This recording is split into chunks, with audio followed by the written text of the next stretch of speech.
سلام سلام لكن اللي تخطط لتهمينهم أنا سلام هم أنا سلام لكم سلام تكون بعد متسفى بعلم لهم سلام جزاهر مساقتكم هون دوركم أنا سلام هم أنا سلام لكم سلام تكون لي بعد متسفى أي حدش فيديو حزمت إنه خلنا كان لي حدش تلفونكم سبسكرايب لا جورخن فيديو أيتر لخنا اللي بجمر تالي لايك لا جورخن زنا حواتي لايك نشر كوبلك لا جورخن اللي تفس اللي رأنه فيسبوك دعمي بيوتيوب باب دعمي مويتي إنهن دايكنا كوبلينج لا جورخن حاجة أنا يفرني كرت عوفنا دمزاتين لنا تدمز لا سمعي حنتي تاريخ حزمت إنه هو تاريخ زي خلاص بقى زي تمارتت سرحة فيديو حزمت إنه سنين دعت وبحت سنينا بحت سنة مع التندرجون وطفاي طبقوا دمت إنه هو سلطان سلطان دوردلو سلطان يتحجولو ويزي من هون له ويزي من هون له تلحنتي تمالو عليه ما رختني هون التاريخ حزمت إنه إحنا صحفت حزمت إنه إحنا لايك نشر سبسكرايب لا جورخن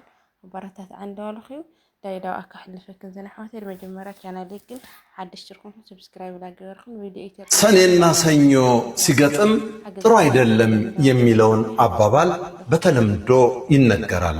ለምን ለሚለው ምላሽ ግን አላገኘሁም።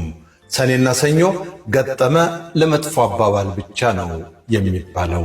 አንዳንዴ ሰኔና ሰኞ ገጥሞ ነገሩ ተሳክቶ እየተባለም ይነገራል። የኢትዮጵያ ሰኔ አንድና ሰኞ ዘንድሮ ገጥሟል። ሰኔና ሰኞ የሚባለው ነገር እንዴት ነው ብዬ ትንሽ ወደ ኋላ ለመፈተሽ ሞከርኩ። ውጤቱ የሚገርም ሆኖ አግኝቼዋለሁ። ከአጋጣሚዎቹ ለመረዳት የቻልኩት ግን ወደ ኋላ ታሪካችን ስንመለከት ሰኔ ሰኞ የገጠሙባቸው ዓመቶች አንዳንዶቹ ፈተና የመጣባቸው ቢሆኑም ሌሎቹ ደግሞ መልካም ጊዜዎች ነበሩ። የሰኔና ሰኞ መግጠም ለምን ብዙ ይወራል ብዬ አንድ ወዳጄ ጋር ደውዬ ስጠይቅ ያለኝ ነገሩ አፈ ታሪክ ነው። ግን አንድ ጊዜ አንድ ሰው ሲያወራ የሰማሁትና የማስታውሰው ጉዳይ በኢትዮጵያ መኪና እንደ እንግሊዞች በግራ መስመር ብቻ ይነዳ ነበር።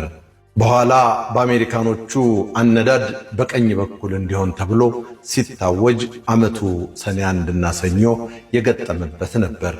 በጊዜው አዋጁን እየረሳ የተጋጨ ብዙ ሰው ነበር። በዚህ ሳቢያ ሰኔ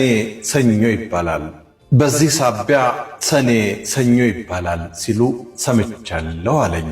ለማንኛውም የሰኔና ሰኞ ገጠመኝ የሚገርም ነው።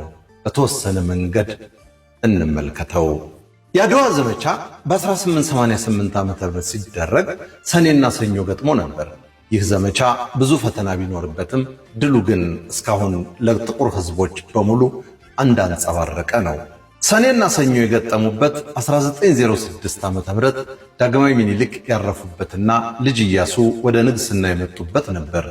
ይህ ዓመት እንደ አውሮፓውያን አቆጣጠር 1914 ሲሆን የመጀመሪያው ዓለም ጦርነት የተጀመረበት ዓመትም ነው።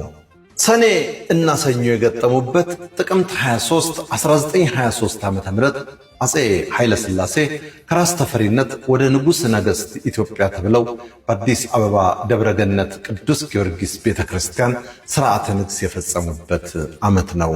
በ1928 ዓ.ም ወይም እንደ አውሮፓውያን አቆጣጠር በ1935 ዓ.ም በኢትዮጵያም በፈረንጆችም እንዲሁ ሰኔና ሰኞ በኢትዮጵያ ገጥሞ ነበር። በዛን ዓመት ዓለምም ሆነ ኢትዮጵያ የገጠማቸው አሳዛኝ ጉዳይ ነበር። በኢትዮጵያ የፋሺስት ጣሊያን ኢትዮጵያን የወረረበት ዓመት ነበር። በዓለም ላይም ጀርመን የአንደኛውን ዓለም ጦርነት ማብቂያ ላይ የፈረመችውና ጀርመን ራሷን እንድታስታጥቅ የሚለው የቨርሳይለስ ትሪቲ የሚባለውን ያፈረሰችበት ዓመት ነበር። ይህንን ውል በማፍረስም ሂትለር ጀርመንን መልሶ በማስታጠቅ የሁለተኛው ዓለም ጦርነት በዓለም ላይ ለማወጅ በሩን የከፈተለት ቁልፍ ተግባር ሆነ። በ1973 ዓ.ም ደርግ ከወታደራዊ ስሙ ወደ ድርጅት ማለትም በ1972 ዓ.ም ወታደሮቹን በሙሉ በኢትዮጵያ ሰራተኞች ፓርቲ አደራጅ ኮሚሽን ወይም ኢሰፓኮ ብሎ በ1972 ዓ.ም መስርቶ ራሱን ያደላደለበት ጊዜ ነበር። በተመሳሳይ ኢህአዴግ ወይም ህወሓት በ1984 ዓ.ም ራሱን ከሽምቅ ተዋጊነት ባንዴ የሽግግር መንግስት በሚል ራሱን ወደ ስልጣን ያመጣበት ዓመት ነበር። ሁለቱም 1973 ዓመተ ምህረት እና 1984 ዓመተ ምህረት የዋሉት ሰኔዎች ሰኔ 1 የዋሉት ሰኞ ቀን ነበር። የአቶ ኢሳያስና የአቶ መለስ ግጭት የተጀመረው ሰኔና ሰኞ በገጠሙበት በ1990 ዓመተ ምህረት አቶ ኢሳያስ ባድመን ሲወሩ ነበር። ሰኔና ሰኞ የገጠሙበት የኮሮና ወረርሽኝ በ2012 ዓ.ም ወይም 2020 ዓ.ም እንደ አውሮፓ አቆጣጠር በፈረንጆችም ሆነ በኢትዮጵያ አቆጣጠር ሰኔ አንድና ሰኞ ገጥሟል። መላው ዓለም በኮሮና ወረርሽኝ የታመሰችበት ዓመትም ነው። ከዚህ በተጨማሪ የሚከተሉት ዓመታት ሰኔና ሰኞ የገጠሙባቸው ናቸው። 1900 ዓመተ ምህረት 1934 1951 1956 1962 እና 1979 ዓመተ ምህረት ይጠቀሳሉ። ለማጠቃለል በዓለማችን እንዲህ አይነት አጋጣሚዎች ይከሰታሉ። ከላይ ካሉ ዓመታት ብቻ ብንመለከት ሁሉም መጥፎ ቀኖች አይደሉም። መጥፎ የምናደርጋቸው እኛና የኛ አካሄድ ነው። ለምሳሌ የአድዋ ጦርነት ላይ ከንጉሱ ጀምሮ ህዝቡ ዝግጅት አድርጎ ከአምላኩ ታርቆ ባይነሳ እስካሁን በባርነት ውስጥ የገባን ህዝቦች በሆን ነበር። ጥሩ ቀኖች እንዳሉ ሁሉ ክፉ ቀኖች አሉ። ይህ የምናውቀው ነው። ሁሉንም ጥሩ ለማድረግ ግን የኛው ውሳኔ ነው። ይኸውም መስራት የሚገባንን በመስራት ስንሰራ ደግሞ በትዕቢት ሳይሆን እግዚአብሔር ክፉን ቀኖች እርሱ ባወቀ እንዲያሳልፍ በመጸለይ ነው። አድዋ ለዚህ አስተማሪ ነው። ጦርነት መጣ ብለው አባቶቻችን በመተከዝ ጊዜያቸውን አላጠፉም። እግዚአብሔር እንዳደረገ አድርገው ብለውም የጣሊያንን ወረራ ተቀምጠው አልተመለከቱም። የራሳቸውን ድርሻ ለመወጣት ተነሱ። እግዚአብሔር ደግሞ የእርሱን ሥራ እንዲሠራ ታቦተ ሕጉን ይዘው ቄሱ ከመቅደስ ሸሁ ከመስጊድ ተጠራርተው ከሰራዊቱ ጋር ዘምተው ለሞቱትም ሆነ በሕይወት ላሉት አብረው ጸለዩ። ስለሆነም የቀን መጥፎ የለውም። ቀኑን መጥፎም በጎም የምናደርገው እኛው ነን።